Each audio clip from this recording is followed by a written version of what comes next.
After nearly a decade, the group of magicians known as the Four Horsemen, which only accounts for half of their current members, is back in Now You See Me, Now You Don't.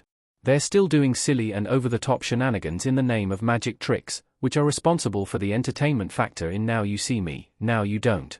The cast size of Now You See Me 3 is a problem, because many characters feel underwritten and aren't given the kind of attention they deserve. Despite featuring a stellar cast comprising some of the most promising talent in the industry, the movie underutilizes many of the great actors in it.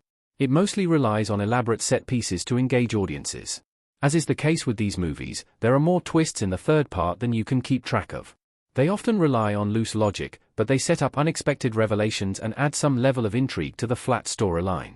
However, one twist is compelling, and it occurs in Now You See Me, Now You Don't's ending. Now You See Me, Now You Don't doesn't take anything seriously. Cottaline Vermes, a copyright symbol. Lionsgate, a courtesy Everett Collection. Now You See Me, Now You Don't follows three new magicians, played by Justice Smith, Charlie, Dominic Sessa, Bosco, and Ariana Greenblatt, June, as they join Jesse Eisenberg's Atlas, and later his three other team members from the first movie, aka Merritt, Woody Harrelson, Henley, Isla Fisher, and Jack, Dave Franco. They take on the rich socialite Veronica, Rosamund Pike. Lizzie Kaplan's Lula from Now You See Me 2 also joins the group in the second half, making them the Eight Horsemen, although they continue using their stage name of the Four Horsemen. Veronica is an evil corporate CEO with no empathy for anyone and no respect for any cultures, making her the ideal villain for the Horsemen to target. However, despite giving one of the characters a personal motivation, the film fails to engage viewers emotionally because it's much more focused on creating a spectacle every few minutes. There is no breathing space in the story, which is filled with unnecessary plot twists and a complete lack of sincerity. While this ensures that it's entertaining, the film isn't memorable. There is even a shocking character death, but the movie moves on quicker than you can say abracadabra. The refusal to let it develop into a bigger talking point or to give the actor a better send-off, especially considering he's a beloved veteran, is jarring. While deaths don't stick in the franchise, such an emotional moment still deserves more seriousness. In fact, it's this disregard for emotions that makes this sequel feel tone-deaf and frustrating. The franchise has always used poorly written twists and over-the-top stunts to create thrilling spectacles, but both the previous installments and especially the last one, had a strong emotional thread, which proved to be its strongest aspect. You were invested through the sacrifice of logic. Dylan Shrike's Now You See Me 2 arc is the franchise's best. Mark Ruffalo's Dylan Shrike has an emotionally charged role in Now You See Me 2.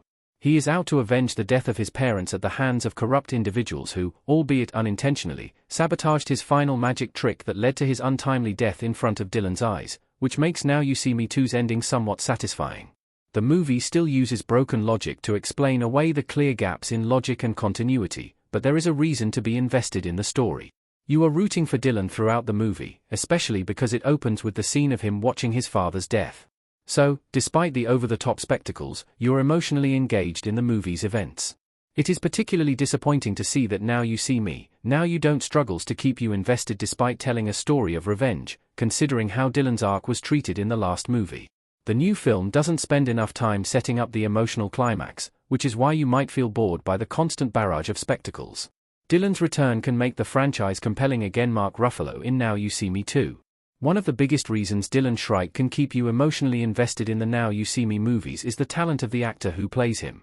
Mark Ruffalo's return in Now You See Me 4 might help the franchise tackle its problem of struggling to leave a lasting impression on viewers, who just watch for silly fun now.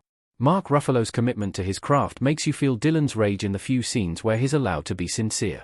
You are moved by his need for revenge and his love for magic as a means of achieving meaningful change in the world.